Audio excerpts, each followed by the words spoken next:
Oh my goodness. So I had no audio all this time. I do salak y'all. I do apologize. Thank you, brother Yafi.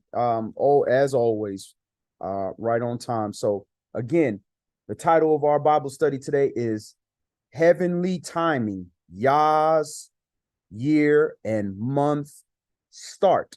And at the beginning, we have our holy day calendar, which we showed earlier in the class, which didn't have any audio.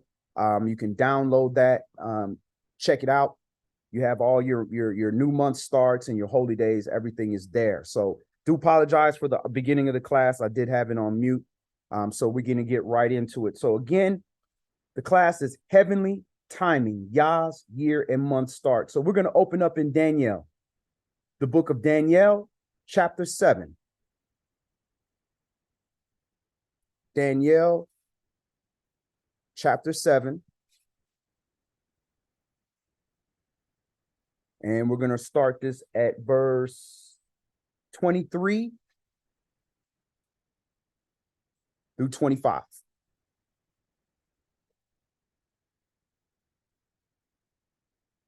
Thus he said, the fourth beast shall be the fourth kingdom upon the earth, which shall be diverse from all kingdoms, and shall devour the whole earth, and shall tread it down and break it in pieces.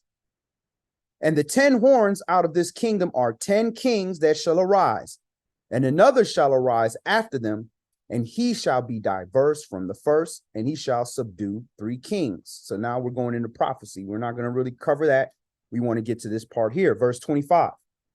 And he shall speak great words against the Most High, and shall wear out the saints of the Most High, and think to change times and laws, and they shall be given into his hand until a time and times and the dividing of time. So notice right here that this enemy is going to think to change times and laws. Now, again, I didn't want to go into the prophecy aspect of this part of it, but when you're looking at them changing times and laws and talking about this other kingdom, what kingdom actually started to change these times and laws? Well, last Bible study, we showed you it was the Gregorian calendar that changed it again. And before that, it was Julian. So these are Greeks and Romans, mainly Romans, that are now changing. So they have changed the times and they changed the law. If you go back to the Spanish Inquisition, when they were expunging or getting rid of the Hebrews, Israelites, specifically of the house of David that was in Portugal and Spain, they made laws. They had to change laws. They had to change the Sabbath, where it was a Saturday in almost every language, sábado in Spanish. They had to change it, or sabata in Greek. They had or Latin. They had to change it to a Sunday, and they had to change the order of the week, all this stuff. So this was prophetic. This was nothing new. So I just wanted to show that this was prophesied. And again, last Bible study, we showed you from their own documents where they literally changed the year. So if we depended on the Greeks and the Romans and Babylon to tell us when the new year is, we're going to be sent off, because we already know that the enemy is going to change the time and the laws. So just look at one law they enacted here recently. In 2007, they enacted the daylight savings. They changed daylight savings. They keep changing. Daylight savings has been around since I was a kid. But in 2007, they changed it religiously. Every year it's going to be the second Sunday of March. Now, if you get to the second Sunday, that means it has to be at least the second week.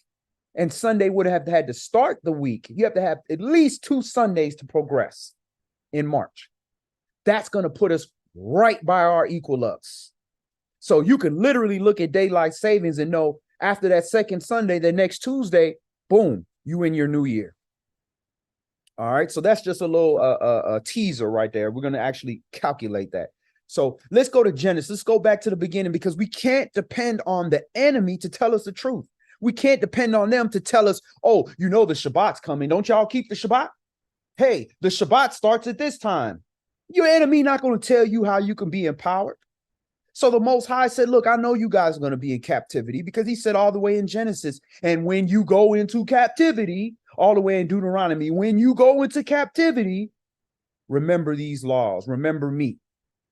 So this was prophesied that this was going to happen. Yah gave us the stars, the sun, and the moon, so we can know his calendar, so we can know his start. So let's go back to Genesis. We're going to read a few verses. Genesis, Bereshit, chapter 1, and we're going to read 14 through 19. Genesis, chapter 1, and we're going to read 14 through 19. And again, this is an open forum. If something's not quite adding up, something's not sitting right, or you need some clarification, by all means, speak up. Because if it's true, then it should be proven. We got to prove all things. If it doesn't make sense, then, we can work to explain it better. We can get in some more scripts and make sure we get a good understanding, because we all know, according to prophecy, there's going to be a wilderness journey. So do you think Babylon going to be with us in the wilderness? You think we're going to have your cell phone? You're going to check your cell phone and see, what Gregorian day it is? And all? Nah, you're going to have to know how to use the heavenly tablets, what Yah gave us to determine Yah's time, to be on his timing, because that's why it was created. So let's look at the creation of this clock. Genesis, Bereshit, chapter 1, and we're going to start this at verse 14. Bereshit, chapter 1, and verse 14. And Elohim said, let there be lights in the firmament of the heaven to divide the day from the night. So he's telling you, I created these lights in the firmament. So it's literally in the firmament. All right. Not above, not below. It's in the firmament of the Shamayim, of the heavens. And it is literally created to divide the day from the night. So these lights that are in the heavens are to divide the day from the night. So what lights do we have in heaven that if you see that, it lets you know it's either day or night? All right. So is the sun going to ever be out at nighttime? Ever? Never. So the sun is only going to be out in the daytime. So that is your great light. That is to divide the night from the day, the sun. Now, when the sun is gone, will it be daytime when the sun is gone, when it's completely gone? No, unless it's being covered up with an eclipse or something like that. Now, at nighttime, is the moon out every night like the sun is out every day? No. We have at least 2 to 3 days where the moon is invisible. We can't see it. So that can't be our determining factor for nighttime. Furthermore, you're going to see the moon in the daytime. So that's confusion. You can't say that that's the greater light to rule the night, because if that's the case, then it would be up there every night. But those stars are in the heaven at night, every night. I don't care what night it is. I don't care how far along in the year, the stars are always going to be in the sky. So that's what lets you know it's night. The sun lets you know it is day. All right. So he made 2 great lights, the greater light to rule the day and the lesser light to rule the night. He made the stars also. Verse 17. And Elohim set them in the firmament of the heaven to give light upon the earth, and to rule over the day and over the night, and to divide the light from the darkness. And Elohim saw that it was good, and the evening and the morning were the 4th day. So if you start at verse 1, you see that there's a pattern here. In the evening, Arab, and in the Boker, morning, day 1. Evening, morning, day 2. It's not saying morning, then evening, then night, day 1. So it's giving you the order of Yah's days. Now, man that likes to worship the sun, he starts his day off with the daytime.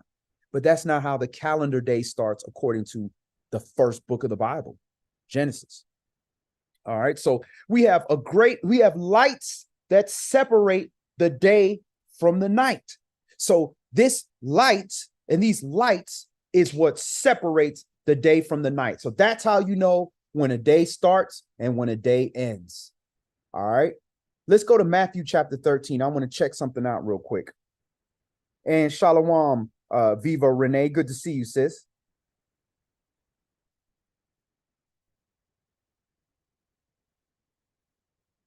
All right, so we're going to go to Matthew chapter 13 because we're given certain things, but then other things we're not really given clear cut understanding. And that was by design. And it got so bad that all these parables and all these things that the disciples just got enough nerve to ask YAH, like, just tell us, why all these parables? So we're at Matthew chapter 13 and verse 10. And we're just going to read 10 through 13. And the disciples came and said unto him, why speak you unto them in parables? And he answered and said unto them, because it is given unto you to know the mysteries of the kingdom of heaven, but to them it's not given. So YAH talking in codes, just like how we have what they call ebonics. We have our own language that we can talk. We can say certain things, or, with your wife, you can, you have your little inside jokes and you talk and you say certain things nobody else understands. Well, the Most High has that with his people as well. And he calls them parables. And you're not going to understand that parable unless you're given the spirit of understanding. A teacher could try to teach it to you all he wants, but if you're not given that spirit of understanding, you won't be able to apply it and understand how to apply it. So a lot of times when Mashiach is speaking in here, he's speaking in parables. And we're supposed to use the facts that were given of YAH and the laws that were given of YAH to take what we know is true and use that to help understand what this parable is trying to get us to understand. All right. Verse 14. Verse 13. Therefore I speak to them in parables, because they seeing see not, and hearing they hear not, neither do they understand. All right. So some things he's going to give us in parables. So let's go look at one of the things that he gave us. Let's go to John. Let's go to the book of John. And we're going to see how all of this ties into this calendar, how YAH was sitting in the midst of these Israelites, in the midst of these Edomites, and King Herod and all these Pharisees that hated him and the scribes that hated him. And he was talking in code that years later we will be able to get this and be able to use this. So we're going to Matthew. I'm sorry, you're right. We're going to John.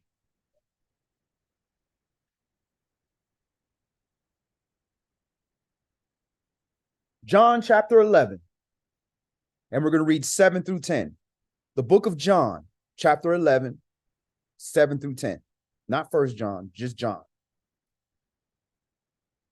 It's kind of confusing. Why would you have a book of John and then a First John, then a Second John? Well, let's start with, why do they call him John and begin when it's Yohanan? How you get John from Yohanan? All right, so we're at the book of John,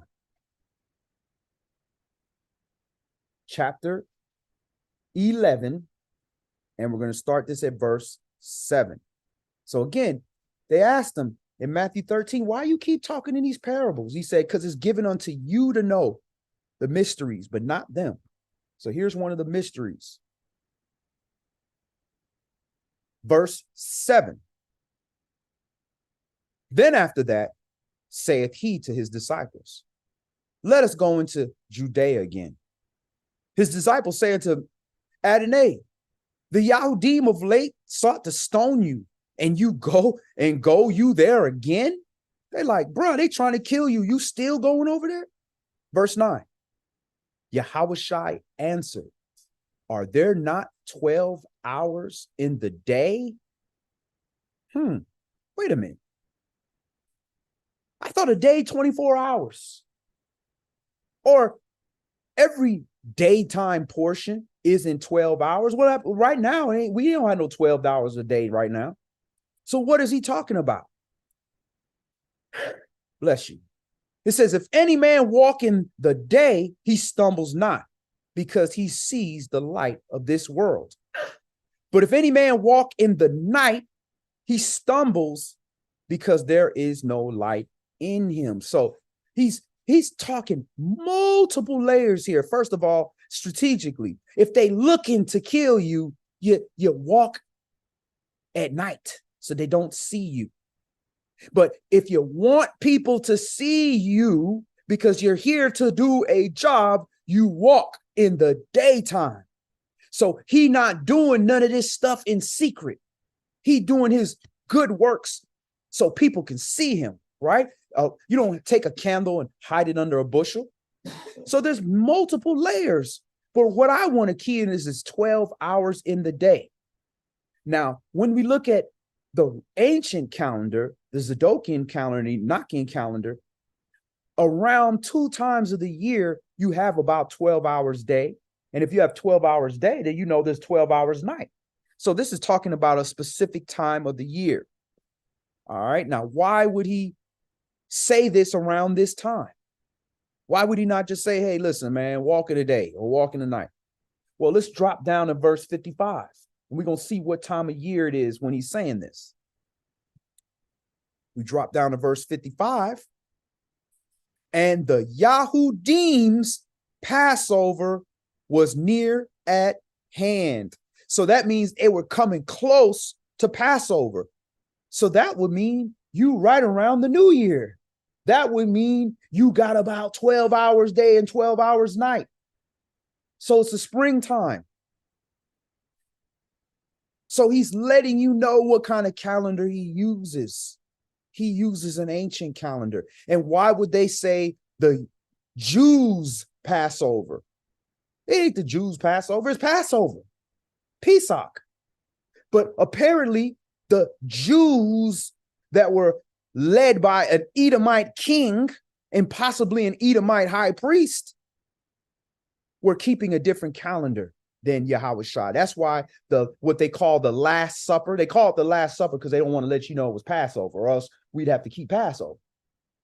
He kept his Passover. He even said, where should we go keep the Passover? He kept it days before the Jews' Passover was. And a lot of people could not explain that.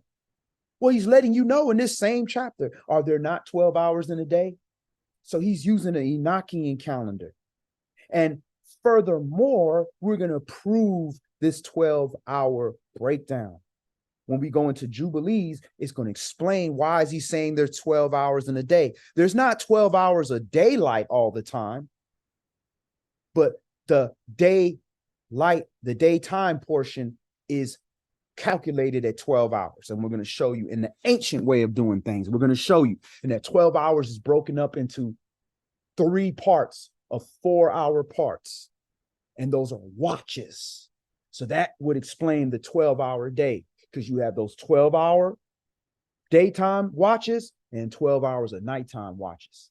So we're going to prove that. So he's giving you parables and he's breaking stuff down that we wouldn't even understand unless we're looking at things from a biblical perspective.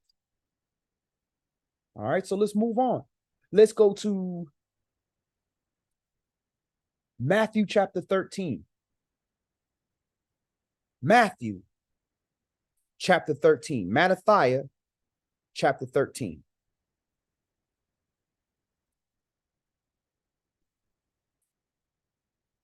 All right, so we're going to go to the book of Matthew. We're going back to Matthew. We were just reading that. Chapter 13. And we're going to read 32 and 37. He's giving you several clues about the calendar system in this one chapter that we're not picking up on. First thing he said in that chapter, he said, I speak to them in parables, so they don't know, but it's given unto you to know. Then he gave a parable in John chapter 11, talking about not 12 hours in a day. And then now, back in Matthew 13, we're going to start at verse 32, and he's going to give you another clue.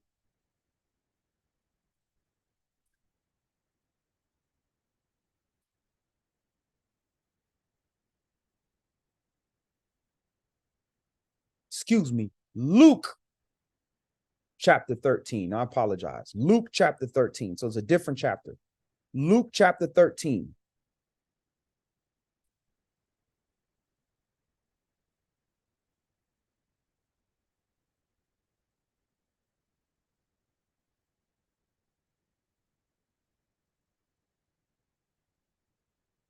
Okay, no, I got the wrong. This is wrong. Okay, bear with me. I got the wrong script here. I was looking for something else. I wrote the wrong script down here.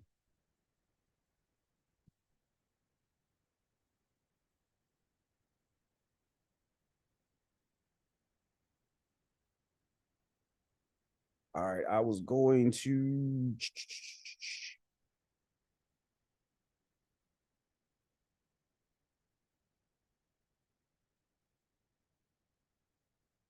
Mark chapter 13.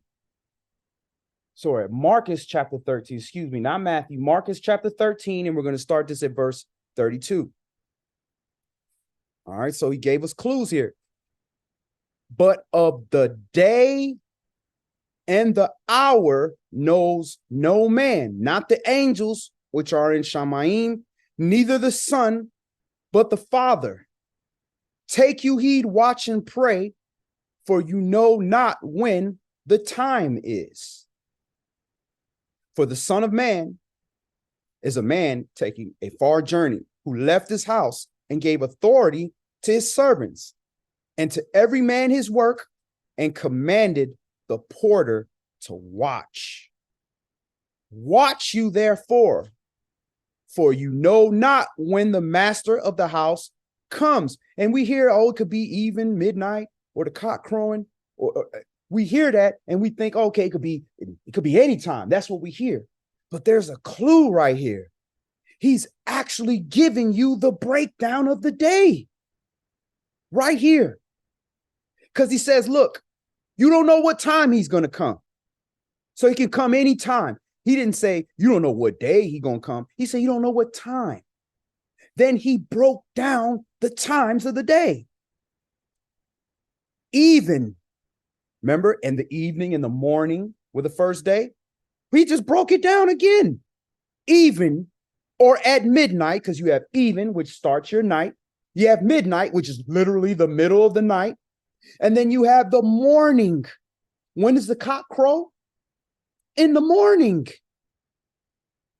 So once again, the parable is showing you the order of the day, consistent with Genesis. Or in the morning, least coming suddenly, he find you sleeping. And what I say unto you, which unto all, watch. So does he expect you to be up at midnight? No, you should be asleep. Unless it's a midnight prayer, maybe a prayer before you go to bed.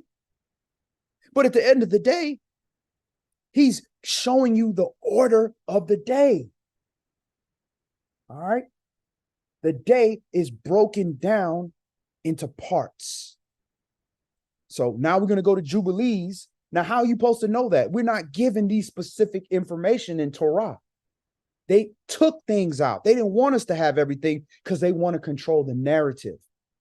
But the ancient books have these things. So we're going to go to the book of Jubilees. So Bellum, the book of Jubilees, if you do not have access to the book of Jubilees, you can always go to our website, saveyourwordofyah.org, and go into the books and Bible section, the library section, and you can go ahead and access this.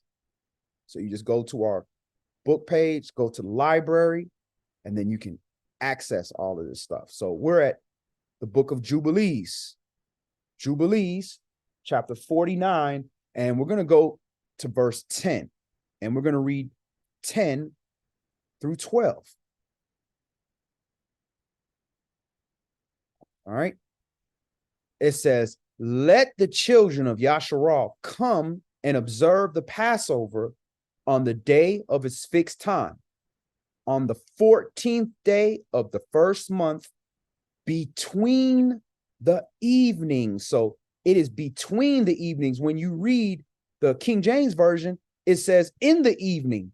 But when you look at that word in the King James and look at the Hebrew word that was there, the Hebrew word that was there was bain, which literally means between. So in Hebrew, it was clear. But in English, they left it off to confuse you. And why would they do that? Because if you read this whole chapter, they say Passover is so important that if you keep the Passover correctly, the plague will stay off you that year. And the first Passover, if you kept it correctly, your firstborn wouldn't die.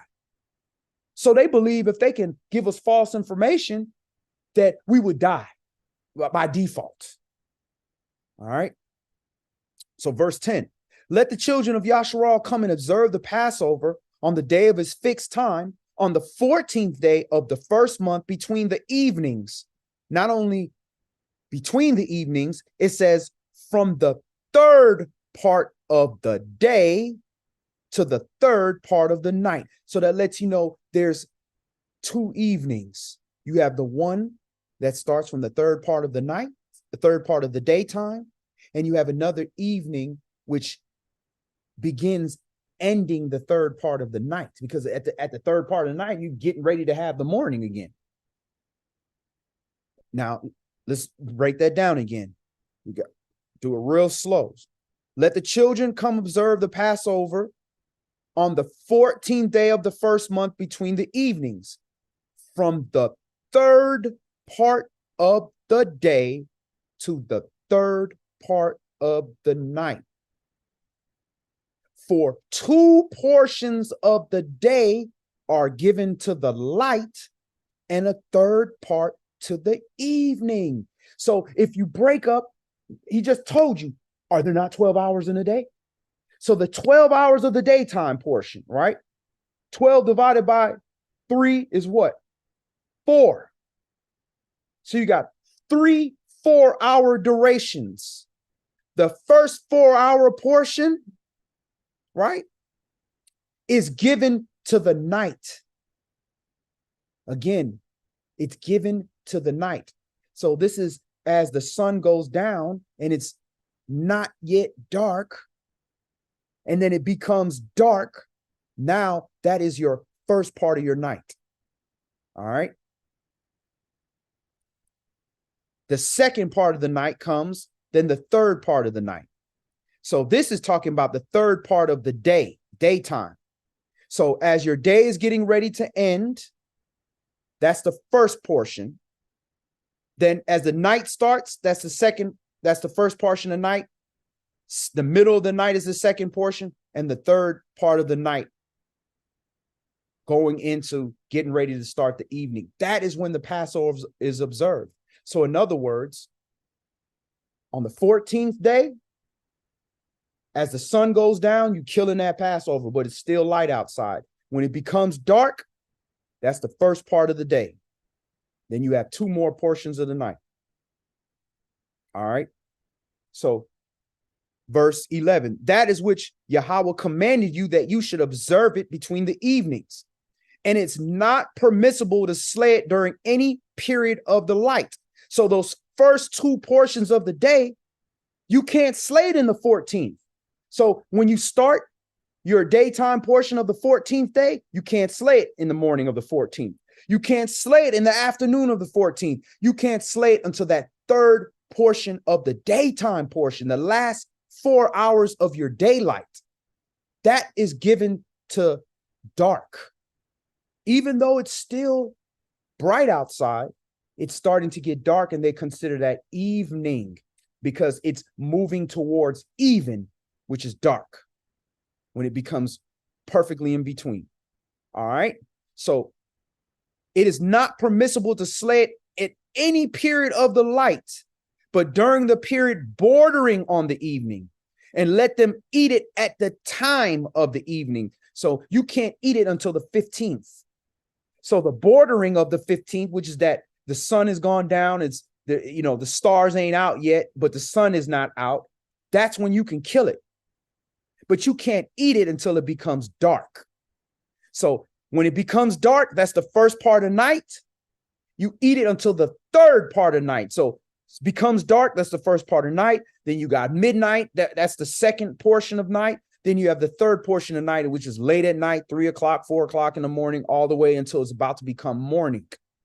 And it says, whatever is left over of all the flesh from the third part of the night, so for the last 4 hours of night, that's when you're supposed to be burning it with fire, because it can't reside until the morning time. It has to be burned in that nighttime.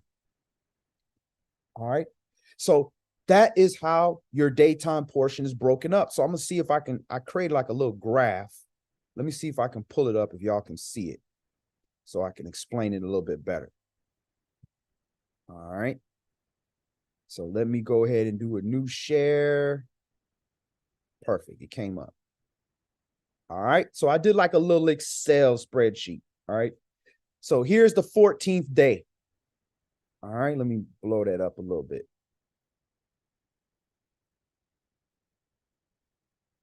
All right. So here's the 14th day. Right. And we know it starts at night. So the 14th day starts at night. Here's your 3 portions here. 3 portions a day, 3 portions a night, 3 portions a day, 4 hours each. So your first portion of night, you'd be about 7 to 10 o'clock, right? 7 o'clock, 8, 9, 10, right? Second portion of night, your midnight hour, 11, 12, 1, 2 a.m. Your last portion of night is 4, 5, 6, all the way to 7 a.m., right? 7 a.m. hour. All of that is your nighttime portion. So that means you don't eat, you don't kill your Passover, right? To here. Can't do it in the nighttime portion of the 14th. You can't do it any daytime portion. Remember, it says 2 portions of the day are given to light and 1 to the night. So this here, this last portion from 4, 5, 6, and 7 p.m., that is the third part of the day of the 14th. This is when you would kill your Passover in that portion. And you have to wait till the sun sets, and then you can kill it. You can't eat it until you get here to the 15th day. Remember, starts at night. This 15th day, when it becomes nighttime, and let me fix that. It should be 7, 8, 9, 10, like the other one. However you break down this 4-hour period. All right. Here you have your first portion of night of the 15th. You're eating, you're feasting. This is when we would have been eating the Passover. You eat it, you got 8 hours to eat. Once you get here to the last 4 hours of your night, this is here where you got to be killing it. You got to be burning it, because why you had to burn it? Because you had to get rid of it, and you had to get in your house before the destroying angel came. And when the destroying angel came on that first Passover, you didn't even have that much time. Because remember, he came by midnight, the dead bodies was already found. So that means they ate it, that first portion, and they behinds knew you not finna hang out if you know a destroying angel is coming. You might not even chew your food. You're like, all right, let's get in the house. I ain't trying to lose my firstborn. And I'm a firstborn. I definitely ain't trying to die. So this is why you had to eat it in haste. All right. So that's how it's broken down. And then here you got your 3 portions of your day, right? By this first portion, it's gone. We was already out of here, because it said we left out on the 15th. All right. So that's the ancient breakdown of the day. Hope that helped you there. All right. So now we're going to go to Psalms 55. And then after that, we're going to go in Enoch, and we're going to show you the breakdown of how to start the month and the year. So Psalms 55, just giving you another witness from King David.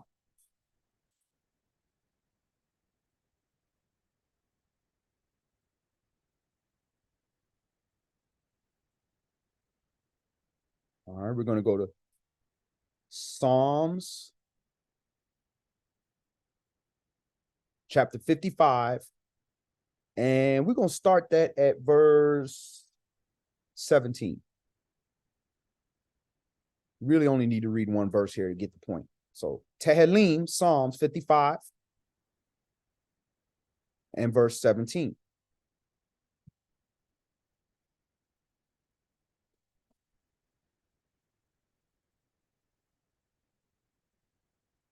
Tehillim, Psalms chapter 55 and verse 17. Evening and morning and at noon will I pray. So these are the hours of prayer. These are the prayer times. Okay, yeah, be careful. That's good, baby. Evening, morning, and noon. Those are your prayer times. So King David understood. And when do you want to pray? At the time of the incense. So your prayers could be carried up to heaven. And notice he's giving you the order of the day again. So YAH gave you the order of the day. The Bereshit, Moshe gave you the order of the day in Genesis. And then YAH came, which is the word himself, and gave the order of the day. So you have your evening, starts your night. Then you have the morning, starts your day. Then you have noon, which is the middle of your day. Those are the three portions. All right, so now we're going to go to Enoch. All right, let's go to the book of Enoch. All right, so you might want to get some pencil and paper if you want to understand this, because this is something that, you know, if it's your first year looking at it, it helped me to kind of write it down, to kind of draw it. I got diagrams and everything that we can look at, kind of break it down so you can understand it. But every year I get better and better. I get a better understanding of how the sun moves, of the portals, even the diagrams I used to use back in the day. I figured out that although it shows the right thing, it's really not accurate.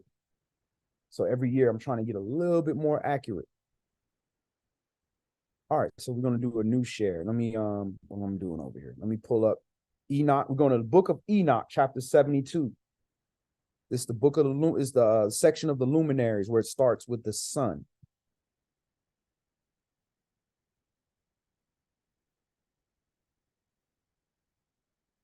All right, so book of Enoch, chapter 72.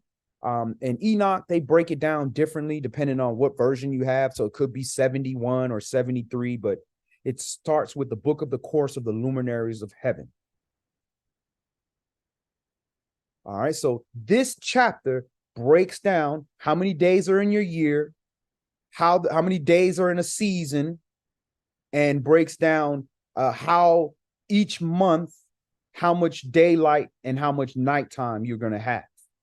And then it also shows you how do you know when the year starts and how do you know when the month starts. So Enoch chapter 72 and verse 1. The book of the course of the luminaries of the heaven, the relations of each according to their classes, their dominion and their season, according to their names and the places of origin, and according to their months, which Uriel, the Kodesh Malakim, or Malik, who has with me, who is their guide, showed me. And he showed me all their laws exactly as they are, and how it is with regard to all the years of the world and unto eternity. And notice when eternity ends, till the new creation is accomplished, which dureth till eternity. So you have forever, then forever, ever. All right. So this is how time is going to happen till the new creation is accomplished. And that creation is going to go on forever. And guess what? That ain't happened. We ain't got no new creation yet. We still struggling with the original one. All right. And this is the first law of the luminaries, the luminary of the sun. The luminary of the sun has its rising in the eastern portals of the heaven, and is setting in the western portal of the heaven. So that lets you know that the sun rises in the east. Those are portals. Sets in the west. That's the western side of the portal. A portal is an opening. All right. And we're going to show you what that looks like in a minute. And I saw 6 portals in which the sun rises, and 6 portals in which the sun sets, and the moon rises and sets in these portals, and the leaders of the stars and those whom they lead, 6 in the east and 6 in the west, and all following each other in accurately corresponding order. So they're following each other. So they're not coming from different angles. No, they're following. They're all going the same direction. Order. Everything goes east to west. East to west. When you look up at the stars at night, if you find a constellation, Orion's belt is usually the easiest one to find. That literally, if you look at it and you look at a fixture in the sky, like a tree line or a skyline, if you give it about 15 to 20 minutes, you're going to see that same constellation move to the west. That's how you know you're directioning at night. You find a star that's prominent, you find a marker in the skyline, and you see which direction it moves. Whatever direction it moves to is your west, because everything comes east to west. The sun rises from east to west. The shadowing on the moon, the light comes in from east to west, and the dark comes in from east to west. All right. And again, I saw 6 portals in which the sun rises, and 6 portals in which the sun sets, and the moon rises and sets in these portals, and the leaders of the stars and those whom they lead, 6 in the west, 6 in the east, and follow each other accurately in corresponding order. Also, many windows to the right and left of these portals. All right. Notice it says that the sun and the moon move. But what does the European tell you? The European tell you the earth moves. But the Bible tells you, which we'll do in another class, I'm not going to do a flat earth class today, that the earth is fixed on pillars. It don't move. We were created. The servants move. The sun, moon, and stars move for us so that we could be aligned with YAH. Verse 4, and the first, there goes forth the great luminary named the sun, and his circumference is like the circumference of heaven, and he is quite filled with illuminating and heating fire. The chariot in which he ascends, the wind drives, and the sun goes down from the heaven and returns through the north in order to reach the east. And so guided that he comes to the appropriate portal. So notice that it goes east to west and it goes north. So if it's going east to west, let's look at a circle like this, all right? Put a circle facing you. It's going east to west. It goes north. So that means it's circling. It's not going across. So if you draw a circle, right? It's not radius east-west. It's going north. So that means it's circling the earth. It's not going straight across. So some of my diagrams before showed it kind of going straight across. It's circling the earth from east to west. So it's going north. It's not circling from the bottom, circling southeast to west. So Enoch is breaking it down. He's telling you everything that we see.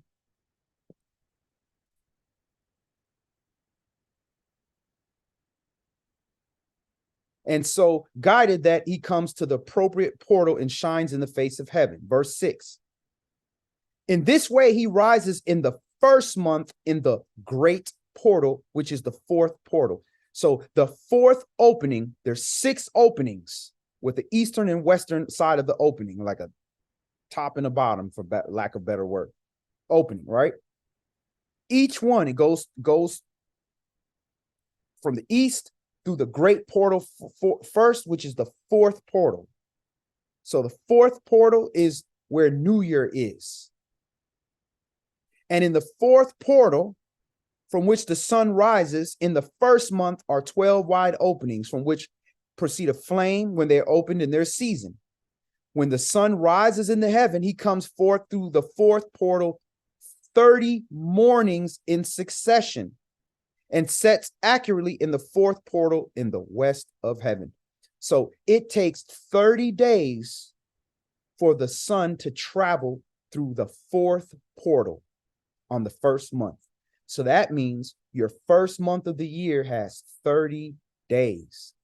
Every year, the first month of the year is going to have 30 days because the sun takes the exact amount of time for it to go through those portals. So I'm going to show you a graphic of the portal. So let me save my space there.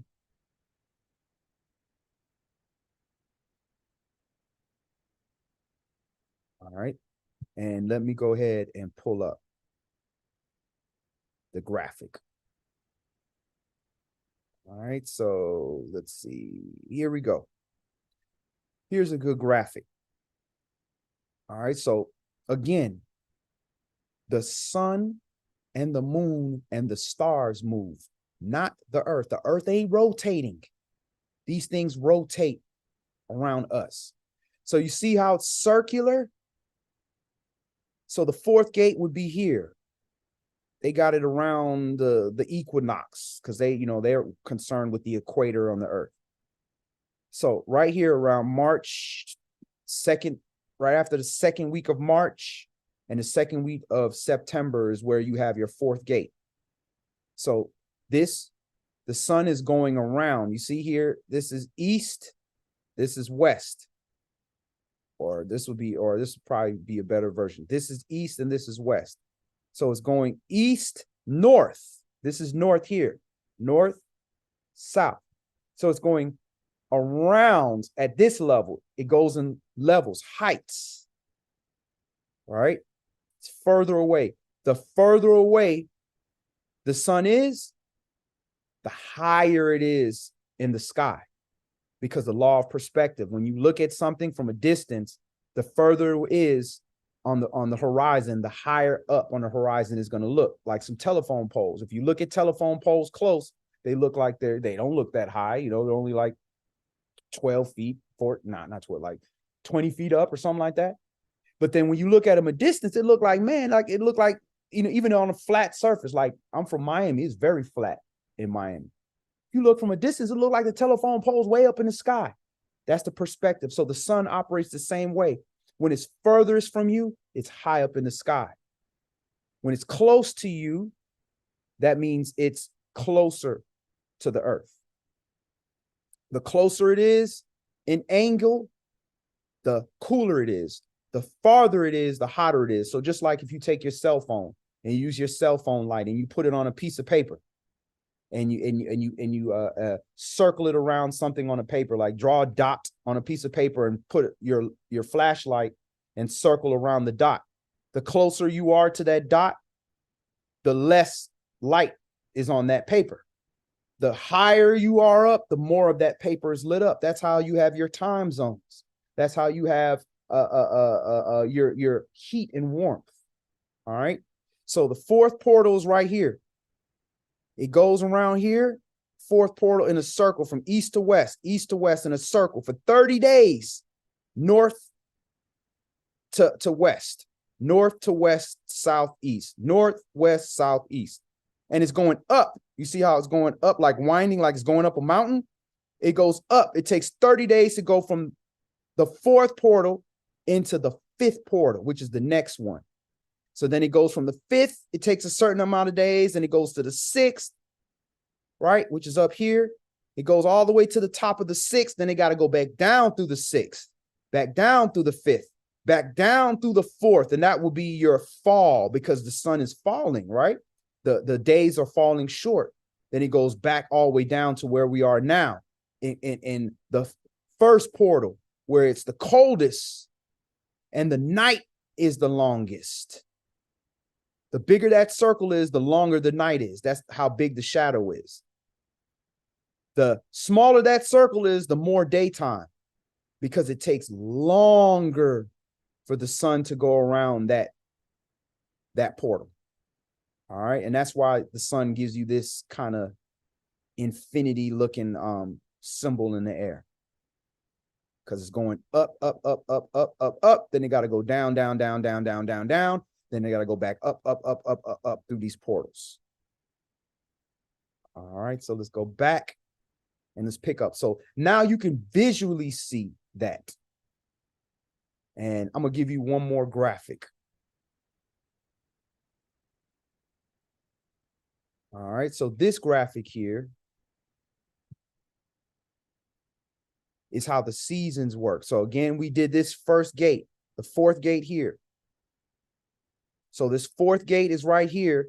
It takes 30 days for the sun to travel through this fourth gate into the fifth gate.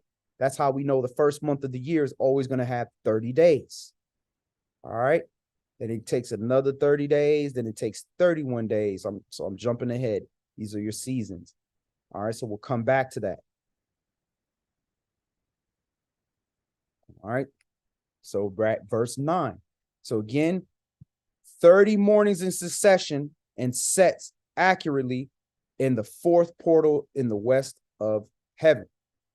And during this period, the day becomes daily longer and the nightly shorter to the 30th morning. So every morning of that first month, your night is getting shorter and shorter and shorter and shorter for the first time in the year since reaching equilibrium. All right. So after it's equal day, equal night, then the next day it starts getting longer for 30 days straight. All right. Now, on that 30th day of that first month, it says on that day, the day is longer than the ninth by a ninth part. And the day amounts exactly to 10 parts and the night to 8 parts. So this is where they bring the confusion. When they changed time used to be broken like this, where it was broken into 18 parts, not 24 parts. Not 24 hours, but 18 parts. So then you would have 9 parts day, 9 parts night, when you would have equal day, equal night. So you'd have roughly 12 hours day and 12 hours night. That's why he's saying, is there not 12 hours in a day? So you have to convert that to understand. So a part equals 80 minutes. So it's an hour and 20 minutes versus 60 minutes when you have 24-hour parts in a day. We have 18-hour parts. So you have to convert that. So all of this stuff is done intentionally to confuse us. So it sounds a little confusing, you know, maybe your first time, but as you go over this, it's going to make a lot more sense. So on the 30th day of the first month, when you go outside, you're going to have 8 parts night and 10 parts day. So you're going to have roughly, let's see, let me calculate that. Let's do the math. So if 80 minutes times 10, so you're going to have 800 minutes of daytime. So let's divide that by 60. You're going to have about 13 1/3 hours of sunlight. So you are having 13 1/3 hours of sunlight going into your second month of the year. All right. So verse 11. And the sun rises from the fourth portal and sets in the fourth and returns to the fifth portal of the east 30 morning and rises and sets in the fifth portal. All right. So why is this important? We have to understand how many days are in a month. And this is calculated by the sun. So the sun in the first month takes 30 days to go through that fourth portal. And in this second month, it takes another 30 days to go through the fifth portal. Verse 12. And then on the last day of that fifth month, the day becomes longer by 2 parts. and amounts to 11 parts, and the night becomes shorter to 7 parts. So now in the third beginning of the last month of spring, we're going to have 11 parts. So 11 times 80 minutes. You're going to have 880. Divide that by 60.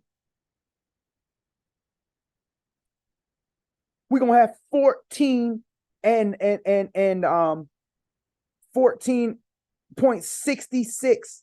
So 14 and 6/10 of an hour. So we're going to almost have 14 and 3/4 of an hour daytime. So the day is extremely long.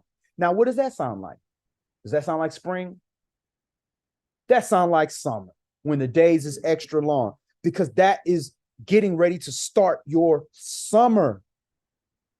Verse 13. And it returns to the east and enters into the 6th portal. And it rises and sets in the 6th portal 31 mornings. So it takes 31 mornings for it to go through that last month of spring. So this is the pattern of the year. Every season starts with 30 days the first month, 30 days the second month, and then 31 days and the end of that season, because the sun takes an extra day to cross over gates. Just like it takes a day to cross the line. So it reaches the edge, and then it takes a day to cross over that edge into the next portal. And it says, and it returns to the east and enters into the 6th portal and rises and sets in the 6th portal. 31 mornings on this sign. So verse 14, on that day, the day becomes longer than the night, and the day becomes double the night, and it becomes 12 parts night, 6 parts day. So it's twice as long. So let's calculate that. So let's go. So you now have 12 times 80 for 80-minute parts. 12 times 80. That's 960 minutes. Divide that by 60. You now have 16-hour days. You are now in your summer. That's the longest. So now you know when YAH was saying, isn't there 12 hours in a day? Well, not in the summer. You got 16 hours. So that daytime portion is not talking just the daylight hours. It's talking about how it's broken down. So it goes 4th portal, 1st month, 5th portal, 2nd month, 6th portal, 3rd month. Now we are going into the 4th month. And the sun mounts up to make the day shorter and the night longer. And the sun returns to the east and returns into the 6th portal and rises and sets 30 mornings. So it's rising till it gets to the top of the 6th portal. Then it comes all the way down from the 6th portal. So it can't just jump from the top of the 6th and skip and go to the 5th. It got to go back down the 6th because it's going up. So let's pull that. Let's go back to that graphic again. All right. So if we go back to that graphic, you see here, 4th portal, 30 days it takes to go all through this 4th, east-west, round in a circle, goes up, hits 5th portal, another 30 days does it take to go up. Then it goes to the 6th portal, another 30 days to the top of the 6th portal. That's as high as it gets. Then it has to go back down the 6th portal. That's the 4th month. It's going back down the 6th. So if it's going back down the 6th, where's it going next? No, it went all the way up to the 6th. It's going back down from the 6th. Where is it going next? The 5th. So now we're getting ready to go into the 5th. So let's go read that. That's the 2nd month. The day is getting shorter, but it's still longer than the day, right? That's how you know you're in the summer. It's still longer than the day. Excuse me, still longer than the night, but it's not as long. You ain't getting 16 hours now. Now you're getting 15, 14. It's getting shorter, but it's still longer because you're still in the summer. All right, so let's go back to Enoch. Boom. And the sun mount makes the day, and the rest sets 30 mornings. So 30 mornings, again, it goes through that sixth portal. And when 30 mornings are accomplished, the day decreases by exactly 1 part, and it becomes 11 parts day, and the night 7 parts. So it goes back again to a shorter night. So it goes from 16 back down to like what, 13 and a third, what was it, 13.3 hours or something like that? 13 and a third hours. And the sun goes from that 6th portal into the west and goes and rises in the 5th portal for another 30 mornings and sets in the west and again in the 5th portal. All right. So it takes another 30 mornings in the 5th portal. And on that day, the day decreases by 2 parts and amounts to 10 parts day and 8 parts night. So now again, you back down to a smaller night. So I think you went from 16 to like 14 to like 13 to like 12. So we're not even at 12 yet. 8 parts. All right. And the sun goes from that 5th portal and sets in the 5th portal on the west and rises in the 4th portal for 31 mornings. So that's your last month of summer. Let's look at that other graphic again. Remember, 30 days in the 1st portal, 4th gate. 30 days in the 5th gate. The day's getting longer and longer. 31 days. It's getting longer. Going to your summer. 6th gate. High as it gets. 30 days. 5th gate. 30 days, it starts to go down. The days are getting shorter. Then the 4th gate, once again, is back in that great gate where we started. Now you're getting ready to go into fall. Now you're about almost equal day and equal night around this portion. That's why they call it fall. They call it fall because your days, once you go into the fall shorter than the night. The night is longer than the day. That's why it's called fall. They call this spring because the night is longer in wintertime. But then as you get into the spring, the day for the first time springs longer than the night. All right, so we're going to go back to Enoch.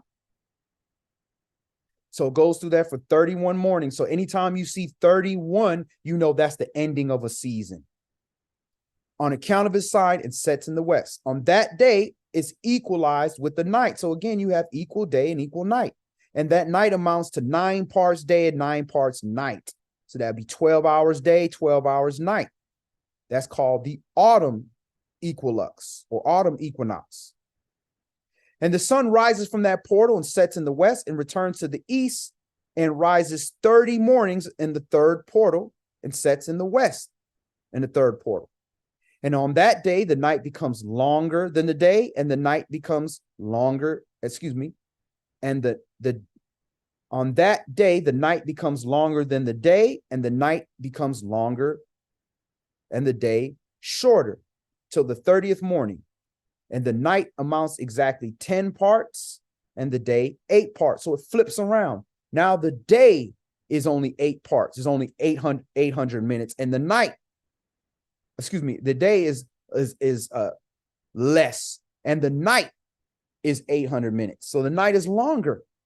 And the sun rises from that 3rd portal and sets in the 3rd portal in the west and returns to the east for 30 mornings and rises in the 2nd portal. All right, so it goes into that 2nd portal. Once it goes through that 2nd portal, in like manner, it sets in the 2nd portal in the west of heaven. And on that day, the night amounts to 11 parts and the day 7 parts. So now we get into those long, long nights. The day is getting long. You know, we know those times because Shabbat is coming. So we like, man, the sun coming quick. We got to hurry up because we don't have a lot of daytime. When we knock off work on that Friday, we don't got much time.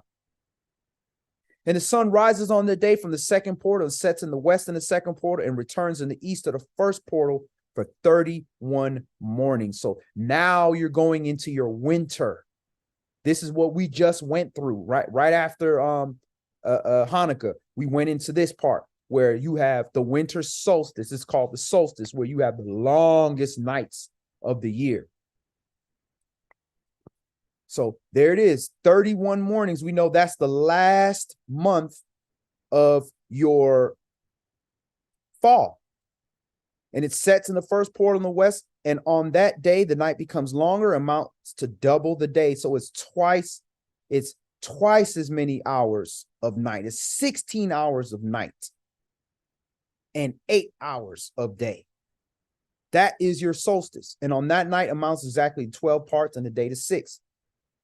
And the day and night becomes longer, and amounts to the double of the day. Night amounts, And the sun has traversed the divisions of the orbit and turns again on those divisions of the orbit, enters the portal 30 morning and sets to the opposite of it. So again, as it goes down into the first portal right here, it can't just automatically jump all the way back up to the second portal. It got to rise back up.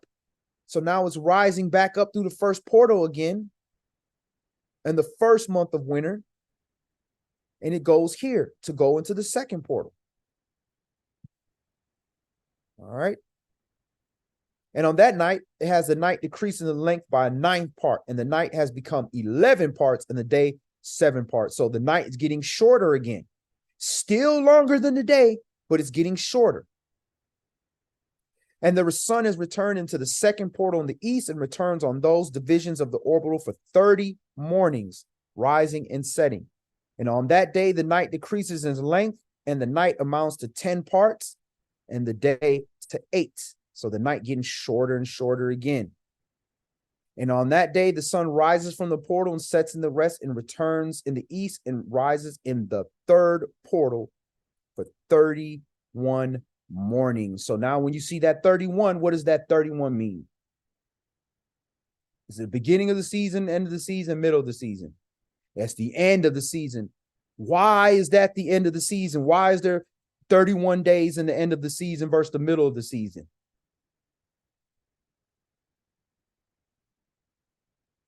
Because the sun takes an extra day to change seasons, to go into the next season. All right.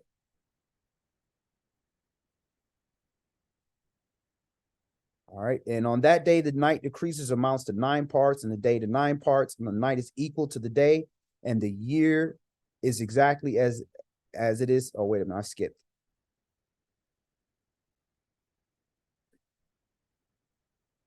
And on that day, the night decreases in length, and the night amounts to 10 parts, and the day to 8. And on that day, the sun rises from that portal and sets in the west and returns to the east and rises in the third portal for 31 mornings, sets in the west of heaven. On that day, decreases the amount to 9 parts and 9 parts day. So the last day of winter, you have equal day and equal night. That is day 364. So this is how you know when the year is ending. When the night is getting shorter, and it's almost equal day and almost equal night. When it becomes that equal day, equal night, that is the last day of the year. The next day, the sun is crossing over into the fourth portal, and now the day is going to be a little bit longer than the night. Now you know you're in spring. So this is exactly 364 days. And the length of the day to night, of the shortness of the day and the night arise to the course of the sun, and these direct distinctions are made. So it comes that its course becomes daily longer and the course nightly shorter. And this is the law and the course of the sun, and its return as often as it returns, and 60 times, and rises the great luminary, which is named the sun, forever and ever.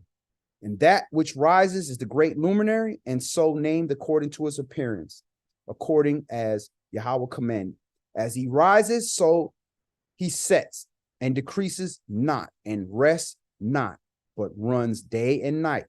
And its light is 7-fold brighter than of the moon. But as regards size, they are both equal. So the sun and the moon are the exact same size. But they got to tell you the sun is a million miles away in order to, they got to tell you that the sun is so much bigger to explain why it looks the same size, why it's so perfectly at a distance that it happens to eclipse the moon. The moon happens to eclipse the sun. How can that be? It's just so perfectly far away that it just happens to be the same size. That's BS. They're both the same size and they're both as close as you think they are. As close as you look up, that's how close it is because it's in the firmament.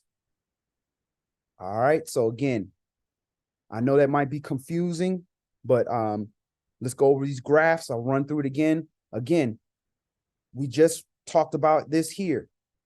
Day 364 is the equilux, when you have equal day and equal night. When you have equal day and equal night, that's the last day of the year.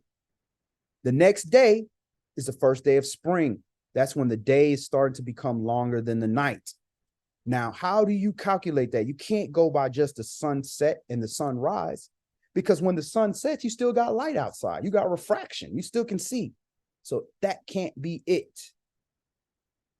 It's how much daylight portion.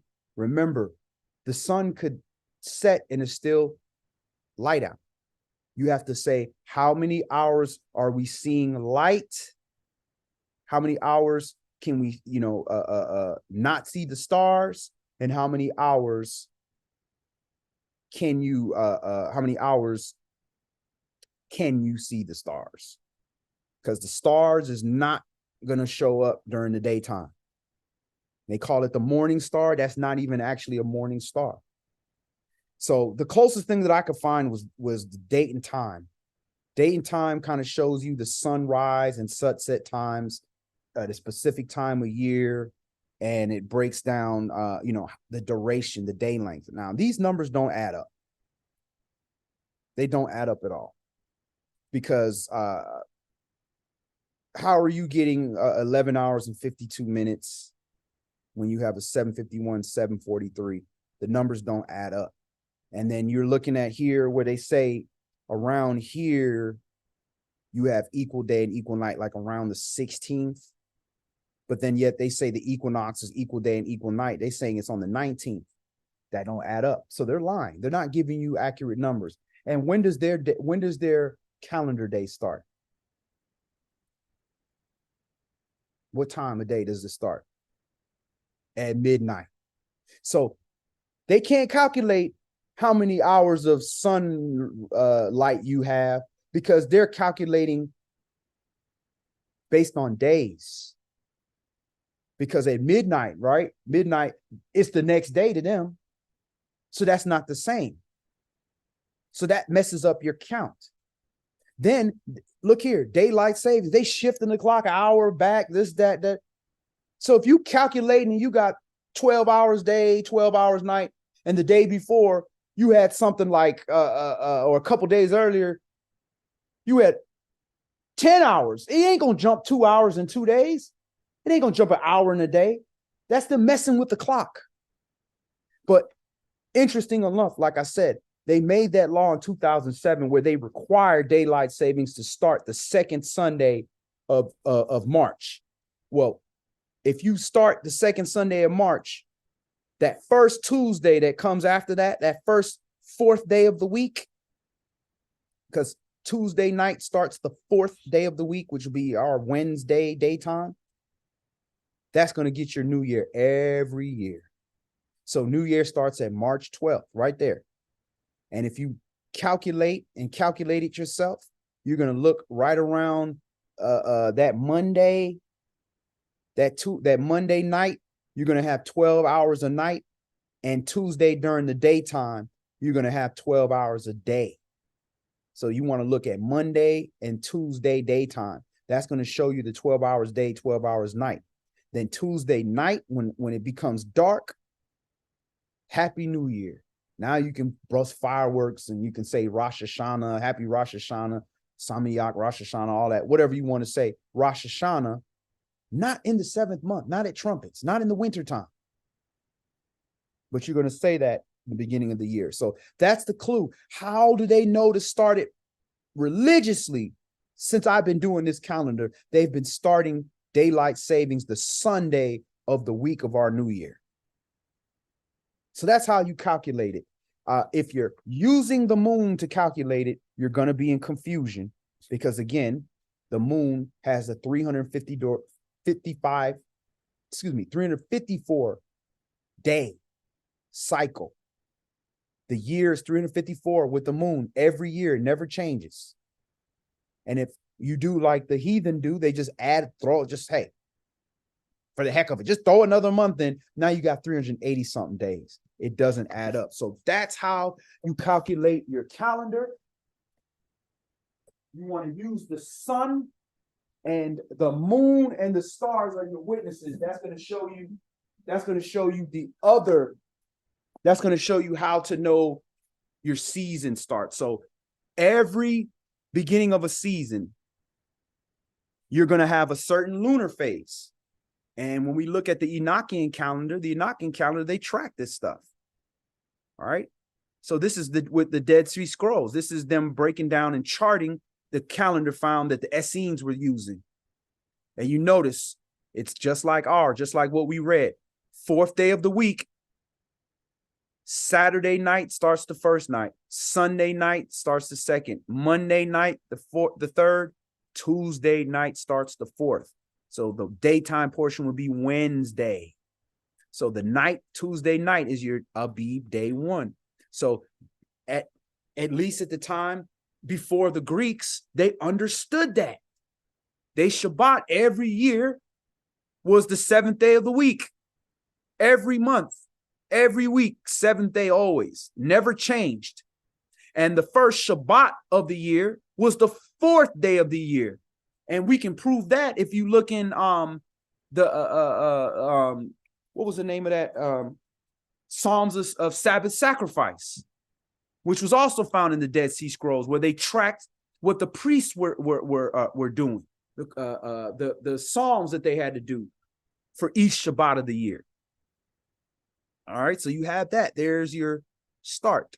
And notice it's broken down three, all of these are 91 days here. 30, 30, 31. The summer solstice, it takes an extra day for the sun to move. All right. Then you got 30, 30, 31. Now it brings you to the autumn equinox, the 31st day of the 6th month. Same thing, 30, 30, 31. The winter solstice, this is the longest night of the year. Then you have 30, 30, 31. Then you have the spring equinox. All right. So again, the equinox is not what Enoch was referring to in this, because the equinox just means the sun put a shadow across the earth. It does not mean that you have exactly 12 hours day and 12 hours night. That happens days before, up to a week before, anywhere from 4 to 7 days. So they understood that. And this is how your holy days are calculated. If you don't know when this day is the first day of the year, how are you going to know when the 14th and the 15th is to keep your Passover? You're going to be all over the place. Every year, again, Tuesday night. This is when your unleavened bread Passover feast starts. Go here, 7th month, same thing. Tuesday night, trumpets. Always perfect. Matches up perfect. And notice here, they have the course of the priests, which they explain in Chronicles, where they divided up the priests, where for every week, a certain family of the priests of the sons of the Levites had to come in and do service. So you see here, 1st day, 4th day of the month. So the 1st month, 4th day, the Shabbat. That's letting you know year 1, the Shabbat is on the 4th day of the year. Always. 4th day of the year. That priest is coming in. He's going from the 4th to the 10th. Then on the 11th, the next priest comes in, so forth and so on. So they tracked it. And look, they tracked what moon phase was out. So you look, year 1, notice on the 17th, there's a new moon. On the 1st, there's a full moon. Then you go to year 2. On the 7th, there's a new moon. And the 20th is a full moon. So it's showing you the moon phases are changing every year.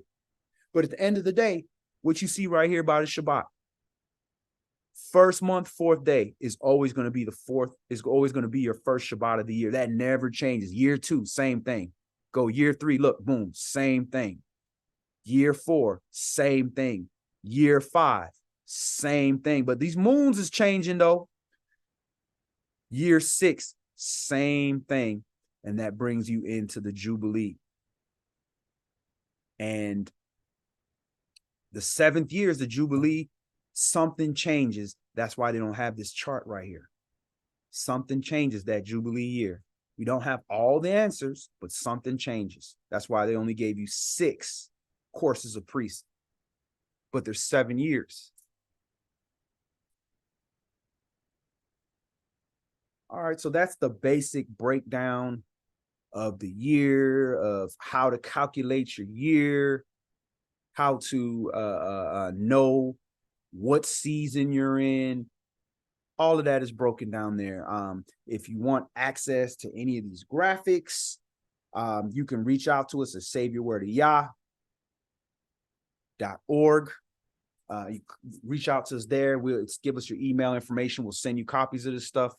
If you want to access that, you can also email us at info@saveyourwordatl@gmail.com, and we'll go ahead and get you a copy of that as well.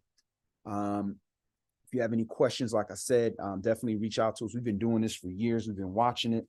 And we've been watching these lunar doctrines just fall left and right, left and right. People are moving away from it because it just doesn't add up. It's not mathematic. Now, you can use that for farming. You can't use that for YAH's calendar. Doesn't add up. But what you will see, again, if I go back to that share, how the moon does relate.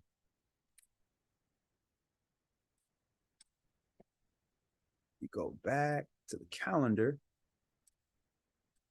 All right, the course of the priest. The beginning of the year, you're going to have a certain moon phase. So the beginning of this year, of the first year, it's like almost a full moon.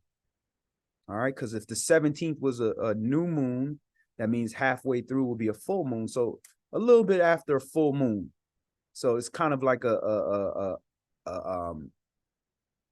crescent almost. So if the 17th is a new moon, that means the light would be, the shadow is coming from the right. That means you have a crescent on the left side on that first year.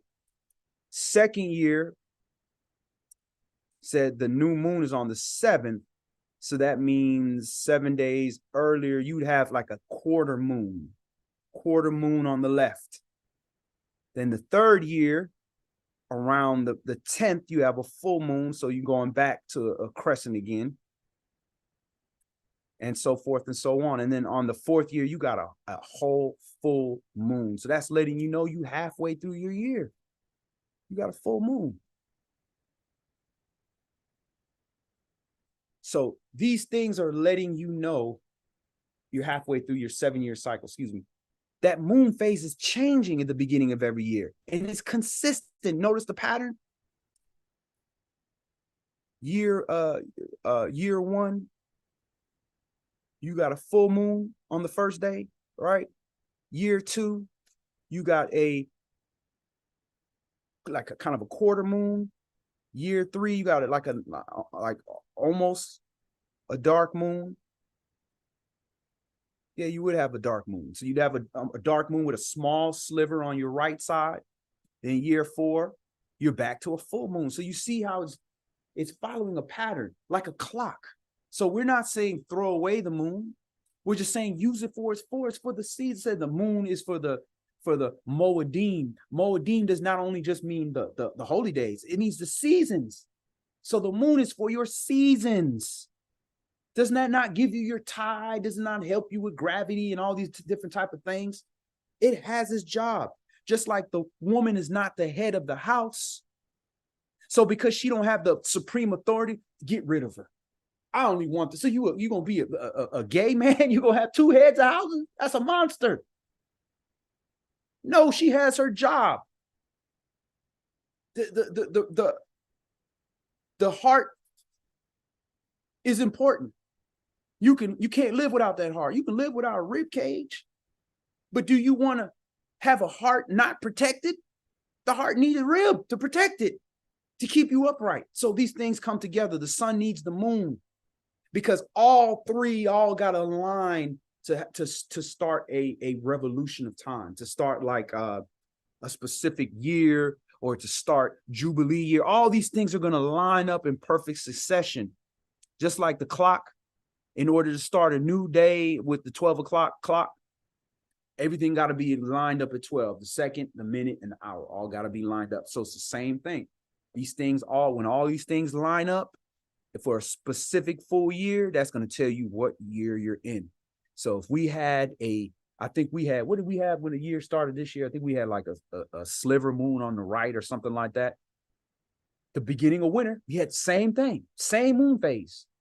But guess what? The beginning of spring, we're not going to have that same moon phase. The moon phase is going to change. Then we have a new, and that's supposed to tell us what year we're in. And as I've been watching the moon a little bit more, I noticed that shadow changes a little in angle. And I think the angle of that shadow, where the crescent moon is kind of up or down, it's always going to be looking left or right. But if it's kind of angled upward, like it's almost like the moon turned a little bit upward or it turned bottomward, I think that has to do with your year. But again, I don't have enough information to tell you exactly what year we're in. So again, that is how you calculate the year. Yah's will, if anybody has any questions, definitely reach out to us. In Yah's will, we will see you for Shabbat. And if you have any more questions, you can definitely go to our YouTube page, our videos, and just look at the classes that we did on calculating. In some years we went in where we actually graphed everything and wrote it on a sheet of paper and showed you how to do it so you can calculate everything.